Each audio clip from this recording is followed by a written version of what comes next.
Hello, Waterloo Region. You're listening to Meet the Candidate on CKMS-FM 102.7 Radio Waterloo. My name is Bob Jonkman. In this episode, we meet Margaretha Dyck, the United Party candidate for Kitchener Centre. She's accompanied by Kathleen Kathleen Dueck, the United Party candidate for Kitchener South Hespeler. In Meet the Candidate, Radio Waterloo provides 25 minutes of free airtime to Waterloo Region candidates running in the 2025 federal election. This is not an interview, but 25 minutes of unstructured time. Candidates could tell you about their platform, the local Waterloo Region issues they'll be tackling, why they're running, or what they do outside of politics. Note that the views expressed are not necessarily those of Radio Waterloo Board of Directors, volunteers, sponsors, or advertisers. Now let's meet the candidates, Margaretha and Kathleen. Good morning, KW, and thank you, CKMS 102.7, for this opportunity. My name is Margot Dyck. On the ballot, my legal name is Margaretha, so that's how you'll see me there. I am the United Party candidate for Kitchener Centre. I grew up an hour west of Kitchener-Waterloo. I studied international development at the University of Waterloo, and part of that took me to a placement in Burkina Faso. And I have my colleague Kathleen Dueck with me today. Hello, I'm running for Kitchener South Hespeler. I've lived in my community of Kitchener South for over 40 years, and I'm well invested through numerous types of volunteer work, organizing town hall, women's groups, kids' soup kitchens, and my background is computer science programming diploma from Sheridan College in Oakville. And I've also worked in bookkeeping and in a local high school as a guidance secretary. I hope you have all rested well and had a good breakfast. We've got a lot of information for you today. So the United Party is a new party. It was birthed in late 2023 by Alberta lawyer Grant Abraham. Canada was formed on a value system that was for the individual Canadian. The Canadian who is free and can dream of and envision a prosperous future for coming generations. We are seeing an unraveling of this Canadian identity. The value system has been disconnected. Capital I ideology has consumed conversation, leading to division, hostility, and fear. In 2015, Trudeau said Canada could be the first post-nation state. What is a post-nation state? This is an important question that isn't being posed. It is the role of the opposition party to challenge big statements like this. A post-nation state is an existence in which global entities are making decisions on behalf of Canadians. These entities are not neighbors, they are not elected by us, nor are they concerned with the individual Canadian. But they are making decisions that impact our everyday lived experience, from the cost of groceries to what your children learn in school. We are seeing the emergence of this post-nation state before our eyes. I have recently heard from multiple constituents, both patients and health practitioners, how hostility is high between patient and practitioner relations. I live close to a school and often see the precarious situations caregivers and teachers are put in with young children threatening to run at oncoming traffic or leaving school property screaming. We are seeing this animosity building in many arenas of life. Even our language is developing accordingly, with the term to ghost someone becoming a socially acceptable way of relationship. The fabric of our society is fraying. This was not always the case. I know Kitchener Centre thinks outside the box, because when the majority last election voted blue or red and then orange, you voted green. As thinking people, we must ask questions. What has taken place? What is contributing to this fraying? And where are we headed? The message of the post-nation state is you will be resisted at all costs. We are feeling this resistance regarding body autonomy, parental authority over children, and even your ability to afford a house. Post-nationalism undermines sovereignty as a people. It takes Canadians away from the democratic process and removes accountability from locally elected leaders to someone else, somewhere else. Our nation was built on strong families, which create strong communities. Ideology is not leadership, and ideology is not greater than the individual Canadian. There are grave injustices happening today to the Indigenous people of Canada. There is an Indigenous man by the name of J.D. Lamens who recently gave a witness account of many different injustices happening in his community. He has worked as an advocate for his community for decades. I won't speak for him, but I urge listeners to look him up on the National Citizens Inquiry, J.D. Lamens, that's Lemmes. His account is a direct result of post-nationalism and global entities taking power that they were not properly given. Canada is a resource-rich nation. Canadians should and could be of the wealthiest people on the planet. We have amazing and abundant farmland. We must support our farmers and increase food security. If you ask farmers what carbon does, they'll tell you it makes things grow. Farmers are producers, not polluters. The United Party will remove unnecessary regulatory roadblocks that inhibit economic growth, natural resource development, and food security. Kathy has a local example. Just west of Kitchener, our government recently tried to expropriate 770 acres of our very richest and best farmland in the region. This was to build an industrial megasite. The reason they gave? There was urgency to give the economy a boost. The same economy that the Liberals have been destroying for over 10 years. This is obviously a very bad economic decision. Fight for Farmland website run by locals advocating against this states that farming is our biggest industry in terms of revenue and employment for our region. It is also very bad environmentally for our region because we rely on wells for 80% of our water. And often in the past, we've had a shortage of water in our region. This area happens to have many of the wells we depend on. There are aquifers under the ground, and it's waterheads for several different streams that lie in the area. You can go to fightforfarmland.com for more information on this. Moving on to geopolitical pressures that Canada is facing. Last year, TD Bank was fined $3 billion for failing to guard against money laundering. To thinking people, we gotta ask, where is this money going? Kathy, say you and I are neighbors. You have good lighting and cameras all around your house, a security guard at each entrance, and a few guard dogs. You are well secured, but not fearful. Actually, you are quite powerful. You've just done your due diligence.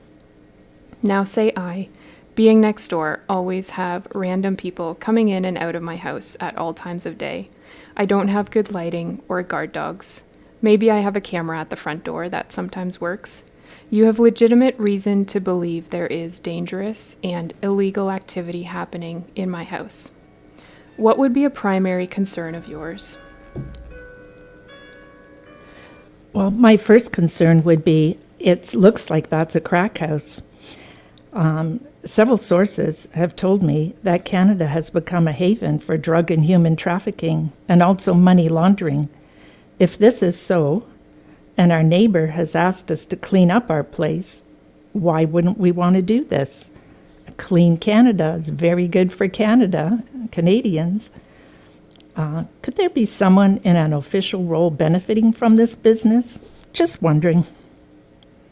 There is a legitimate nationwide security threat involving copious amounts of illegal drug and child trafficking that must be cleaned up in Canada. To embrace tariffs is to support organized crime and have hardworking Canadians suffer the implications. The United Party would define organized crime as a cartel, perceive it as a threat to the nation, and ensure we are directing appropriate force to deal with the situation.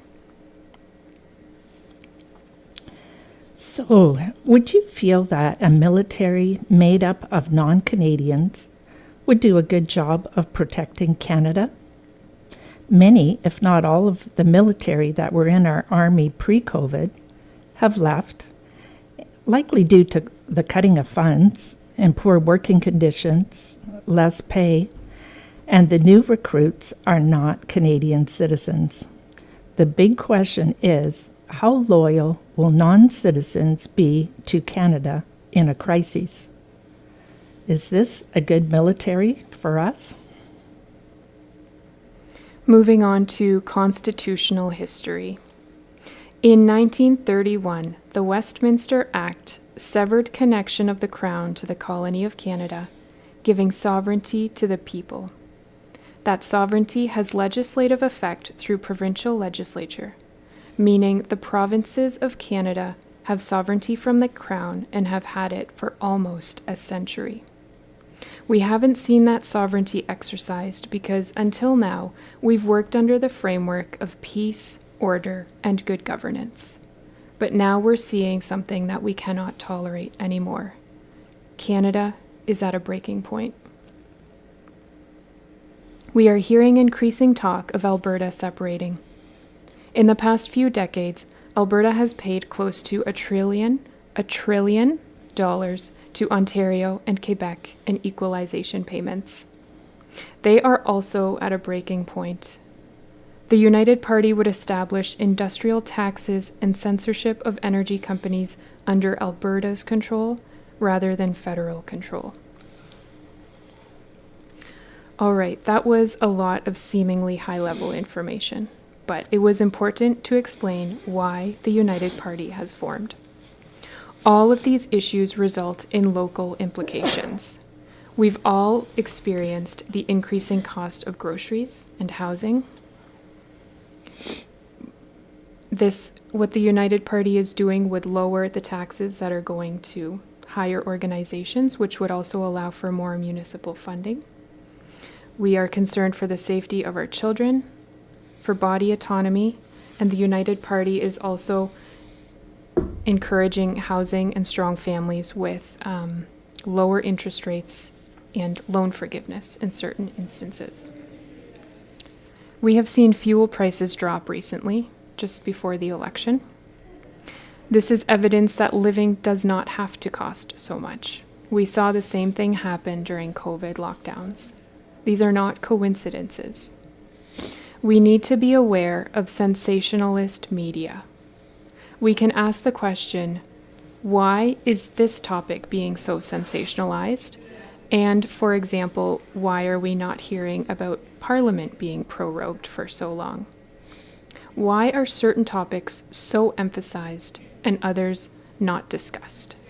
These are simple questions that critical thinkers ask. Kathy, do you want to speak more to Parliament? Yes, I find it very strange that no one in the media is talking about our empty floor in the House of Commons. Our Parliament has been prorogued since October sometime.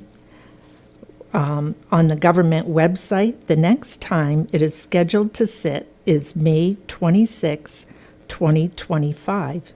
That will be almost 7 months. Yes, there was a Christmas break in there, and April is election campaigning month, but 7 months without a democracy? During this time, spending still happens, a lot of it. The latest was April 1st. On April 1st this month, the Governor-General of Canada authorized $40,343,209,650 of spending under a special warrant. The reason they gave? The money is urgently needed for the public good. No breakdown was given for what this money was going to, just a vague schedule giving departments and totals. No vote took place. No discussion took place. How could it? We haven't had a sitting parliament for almost 6 months to date.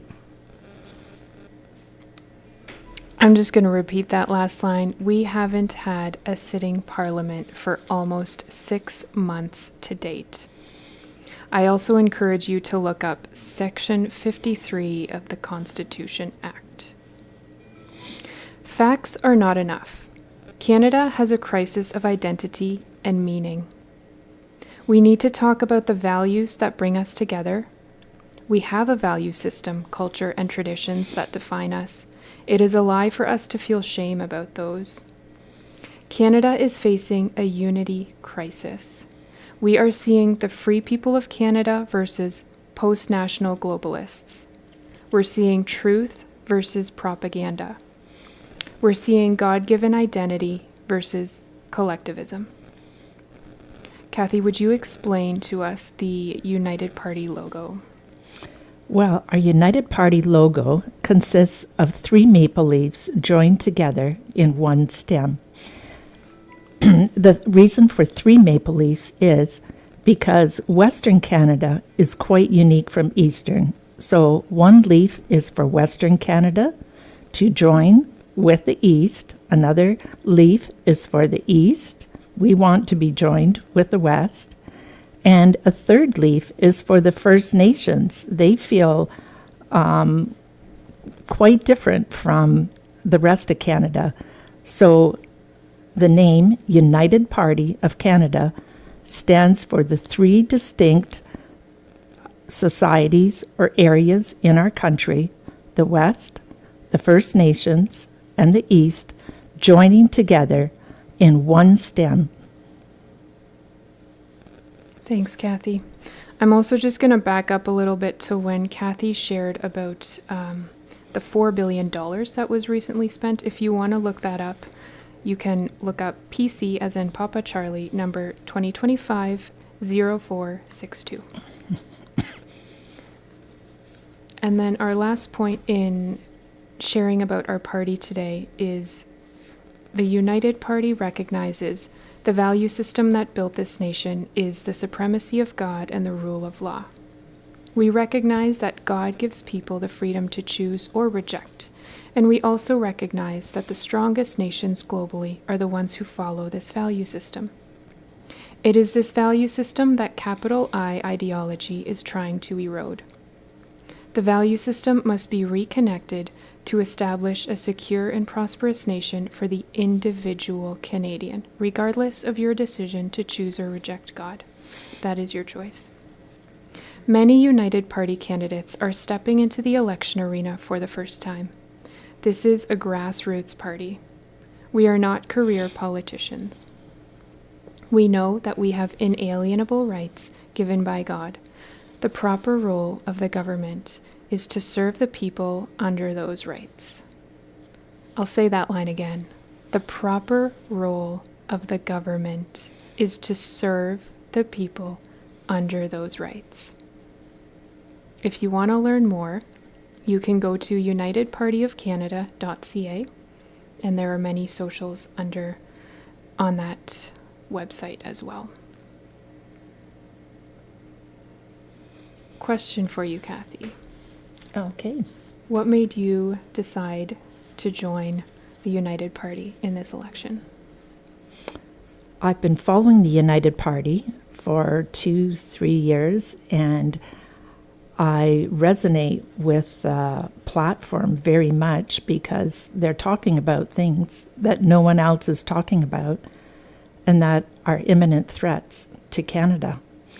And particularly my background, being first-generation Canadian and my parents coming from communist Russia with their families when they were very young, I've heard a lot about communism, and I don't want any tyrannical leadership. I don't want someone governing Canada without a democracy, which is our House of Commons. It's empty. So I believe we are at a critical point in our country, and I really want to see Canada stay free and prosperous like it used to be, instead of continuing on this downhill slide we are currently on. I joined the United Party for very similar reasons, and I felt the impact of this very personally a few years ago. When I lost my job, there was a main ideology, I'll use that word again, of my body, my choice. But that ideology did not work in my favor. When I wanted body autonomy, I was forced to choose between my job and body autonomy. And that was when I really realized there is a double standard, and I am not getting the full story. So that's why I joined the United Party for our freedom.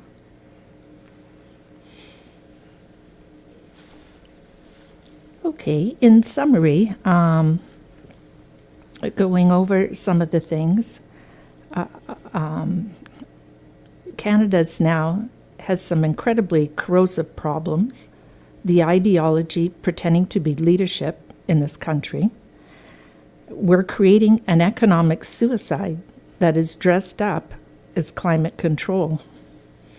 We have high taxes, foolish spending, destabilizing debt. We have a fragmented unity in our nation. We have a western portion of this country that's alienated, consistently talking about independence and separation.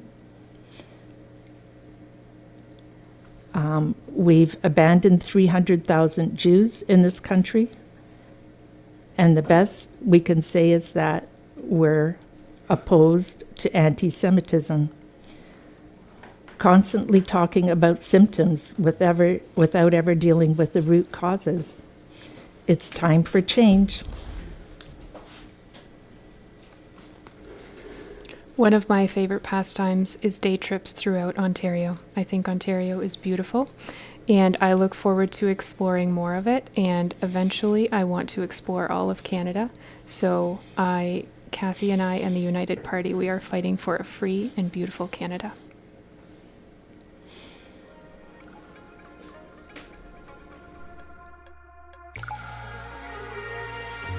You've been listening to Margaretha Dyck and Kathleen Dueck from the United Party of Canada. The views expressed were those of the candidates, not necessarily those of the Radio Waterloo Board of Directors, volunteers, sponsors, or advertisers. All Waterloo Region candidates were invited to meet the candidates, but some candidates have declined to appear on the radio and some have not responded at all. Remember, the election is on Monday, the 28th of April. Show notes, podcasts, and video will be available shortly on the Radio Waterloo website at radiowaterloo.ca/MTC. Meet the Candidate is produced by me, Bob Jonkman, in the studios of CKMS-FM. The theme music is Falling Sky by Jason Shaw of Audionautics.com and used under Creative Commons Attribution Only 4.0 International License.